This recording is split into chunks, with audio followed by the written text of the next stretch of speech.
और धर्मेंद्र प्रधान से युवा कांग्रेस अपील करती है कि वो इस्तीफा दे। मोदी सरकार है बद्धता है सरकार की शिक्षा के प्रति जो रवैया है वो साफ झलकता है कि परीक्षा एजेंसी में भरोसा आप लोगों को नहीं रहा। इन्होंने 2 करोड़ नौकरियों की बात की थी, 10 करोड़ बेरोजगारी पैदा कर दी और ऊपर से पेपर लीक, पर्चा लीक, सारे युवा जाए तो जाए कहाँ। बैठे वो आरएसएस के आदमी है, ऑफिस के अंदर नरेंद्र मोदी जी की फोटो लगाते हैं, अंदर वीडियो सामने आता है, वो कहते हैं कि हम जो मर्जी चाहे वो पेपर लीक करा सकते हैं। रंगा बिल्ला की सरकार ने जितने अत्याचार इस देश पे किए हैं उतने तो अंग्रेजों के जमाने में भी नहीं होते। आज लाखों युवा बेरोजगार और सुसाइड कर रहे हैं। पर बीजेपी के प्रवक्ता की तरह वो बोल रही हैं 7 साल के अंदर करीब 70 ऐसे पेपर हैं को लेकर यहाँ पे प्रदर्शन क्यों किया जा रहा है, क्योंकि सरकार ये कह रही है कि सीबीआई जांच जारी है। देखिए बड़ा लंबा समय हो गया है, कई जगह पे ये मामला बिहार के अंदर भी आया, गुजरात के अंदर भी सामने आया, हरियाणा के अंदर भी कई सेंटरों पे सामने आया, जबकि एनटीए की सिर्फ नीट का मामला भी नहीं, नेट का एग्जाम जो मैंने भी दिया था पोल साइंस का, वो नेट का एग्जाम भी कैंसिल हुआ, नीट पीजी का एग्जाम भी कैंसिल हुआ। पिछले 7 साल के अंदर करीब 70 ऐसे पेपर हैं, चाहे वो यूपी के अंदर हो, चाहे हरियाणा के अंदर हो, चाहे वो स्टेट की जितनी भी नौकरियों के पेपर हैं, या अब ये एंट्रेंस एग्जाम है और सीयूईटी के ऊपर भी यही खतरा मंडरा रहा है। तो बार बार जो पेपर लीक हो रहा है उससे इस सरकार की जो शिक्षा के प्रति प्रतिबद्धता है, सरकार की शिक्षा के प्रति जो रवैया है वो साफ झलकता है कि सरकार किस प्रकार का रवैया अपना रही है। जो एनटीए की बॉडी है, जो सवाल आज यही उठते हैं कि एनटीए की बॉडी हो या जितने भी एजुकेशनल इंस्टीट्यूट्स हैं उनके अंदर मेरिट के आधार पर नहीं, आइडियोलॉजी के आधार पर लोगों को एंट्री दी जा रही है।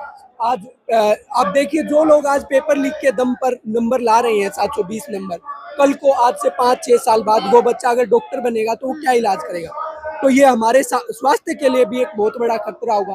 तो यही आज हम देख रहे हैं, मैं भी एक जर्नलिज्म का स्टूडेंट हूँ, तो आज देखने के लिए आया था यूथ कांग्रेस का आज एक बहुत बड़ा प्रोटेस्ट है। विपक्ष को करना भी चाहिए क्योंकि जनता की आवाज़, स्टूडेंट्स की आवाज़ जब अगर सरकार नहीं सुनती है तो विपक्ष की ये जिम्मेवारी बनती है कि वो संसद से लेकर सड़कों तक विपक्ष की आवाज उठाए। ये देखिए आप द्रौपदी मुर्मू का भी भाषण सुनेंगे तो वो इमरजेंसी का जिक्र कर रही है, वो पुराना इतिहास का सब जिक्र कर रही है, एक प्रॉपर बीजेपी के प्रवक्ता की तरह वो बोल रही हैं। वहीं वो आज के वर्तमान हालात पर नहीं बोलती हैं। जब आज पत्रकारों को गिरफ्तार किया जा रहा है, स्टूडेंट्स, एक्टिविस्ट या जितने भी कवि हैं जो भी सरकार के खिलाफ लिखते बोलते हैं, उन सबको देशद्रोह के मुकदमे एनएसए यूएपीए लगाकर अरेस्ट कर दिया जाता है। क्या ये इमरजेंसी के हालात नहीं है?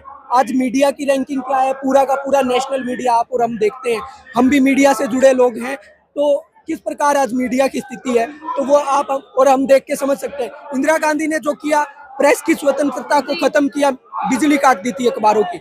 नरेंद्र मोदी ने क्या किया? आज टेक्नोलॉजी का नया दौर है तो इन्होंने वो कलम है वो अपने हाथ में ले ली।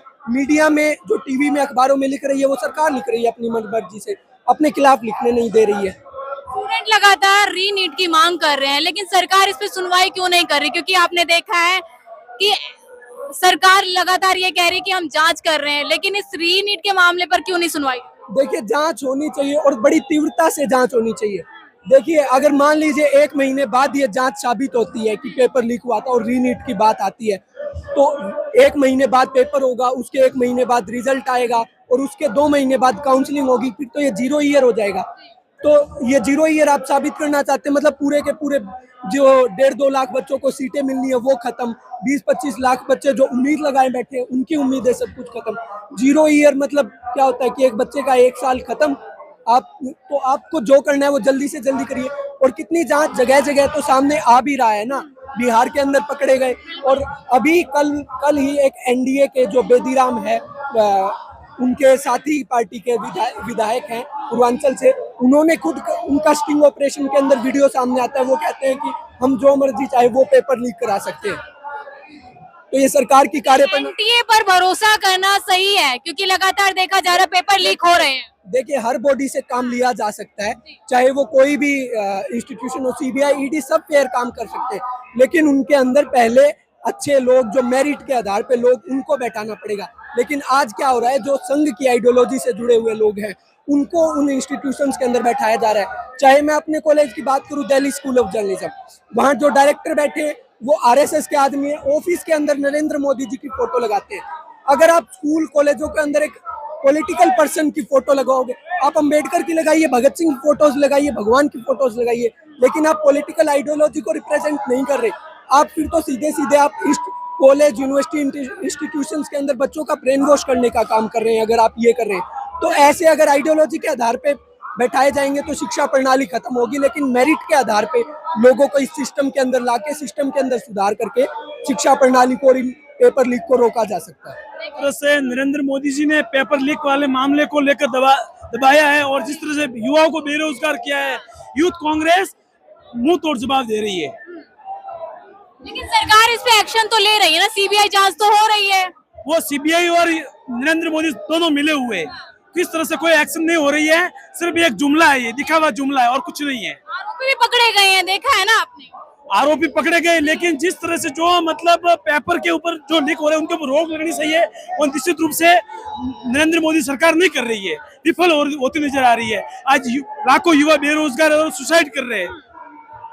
लेकिन सरकार वही कहते हैं कि हम युवाओं के साथ हैं, युवाओं के साथ जो गड़बड़ी हुई है उस पर हम एक्शन लेंगे। कह रही थी कि 2 करोड़ नौकरियां देंगे, सरकार ने क्या 2 करोड़ नौकरियां दी थी युवाओं को? नहीं दी ना। आज भी युवा सड़कों पर बेरोजगार घूम रहे, किसी भी प्रकार की कोई भर्ती नहीं निकाली नरेंद्र मोदी ने। क्या कहेंगे जिस तरीके से सरकार कह रही है हम एक्शन मोड में है, लेकिन लगातार आप लोग प्रदर्शन कर रहे हैं? अब मीडिया कर्मियों को जैसे पता है, इस रंगा बिल्ला की सरकार ने जितने अत्याचार इस देश पे किए हैं उतने तो अंग्रेजों के जमाने में भी नहीं होते। आखिर कहाँ तक हम सोचते हैं कि हमारे विद्यार्थी जो 2 साल से 3 साल से 1 साल से तैयारी कर रहे हैं, आखिर वो 12वीं में जो फेल होने वाले बच्चे हैं उन लोगों तक तो इन्होंने पेपर बेच दिया, तो क्या हम ऐसे लोगों पे विश्वास कर सकते हैं? इन्होंने देश चलाने की जो जिम्मेदारी ले रखी है, ये व्यवस्थाएं पूरे सिस्टम के साथ में, पूरे प्रोटोकॉल के साथ में ये लोग व्यवस्थाएं करते हैं। सीआईडी को, सीबी को, ईडी को, इन लोगों को अपने वश में करके ये पूरी तानाशाही रवैये का काम है। जैसे हिटलर ने व्यवस्थाएं की थी, जैसे हिटलर ने सरकार चलाई थी, वही समस्या ये है आज देश में। तो पूरे देश को पता है कि सारा किसान इनके खिलाफ है, बेरोजगार इनके खिलाफ है, नौजवान इनके खिलाफ है। उसके बावजूद ये लोग कंटिन्यू सरकार बना रहे हैं, पिछले 10 साल से सिटिंग पे हैं, अभी तीसरी बार भी चुनाव जीत के हैं। इसका मतलब कहीं न कहीं ये लोग अव्यवस्था के साथी हैं। ये लोग नीट के जो छात्र हैं, युवा हैं, उनको न्याय मिल पाएगा? क्योंकि लगातार सरकार कह रही है कि हम कोशिश कर रहे हैं। देखिए, न्याय मिलेगा या नहीं मिलेगा, ये हमारी आत्मा जो है, मोदी जी मन की बात करते हैं और हम लोग आत्मा की बात करते हैं। आत्मा गवाही नहीं देती कि ये लोग न्याय करेंगे इनके साथ में, लेकिन मैं आपके साथ में, मैं आपको विश्वास दिलाता हूँ आपके इस चैनल के माध्यम से कि हम लोग न्याय करवा के छोड़ेंगे, क्योंकि हम राजस्थान यूथ कांग्रेस के साथी हैं, हम भारतीय युवा कांग्रेस के साथी हैं, मजबूत आधार हैं इस देश के। तो हमारे साथ में लाखों जो विद्यार्थी हैं, उनकी आत्माओं की आवाज़ है, उनके घर वालों के, उनके परिवार की जो आवाज़ है, वो हम सबके साथ में। और हम कहीं ना कहीं इस देश के विद्यार्थियों का भला करने के लिए ये कर रहे हैं, ताकि इस देश की सरकार को, इस रंगा बिल्ला की सरकार को ये पता चले कि इन्होंने अव्यवस्थाएं की हैं, व्यवस्थाएं नहीं की। यहाँ पे तमाम लोग आप देख सकते हो बैरिकेडिंग पे चढ़े हैं और लगातार यही कह रहे हैं कि 70 से ज्यादा पेपर लीक हो चुके हैं। 7 सालों में लगातार सरकार को घेरते हुए नजर आ रहे हैं।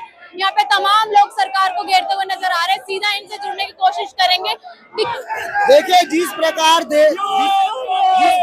देश में 24 लाख युवाओं के साथ हर साल उनके साथ अन्याय किया जाता है, और इस नीट वाले मामले में देखिए सरकार के सबूत मिले हैं कि कहीं ना कहीं ये देश के भविष्य के साथ खिलवाड़ कर रही है। सरकार कह रही है ना जांच हो रही है, सीबीआई जांच चालू है।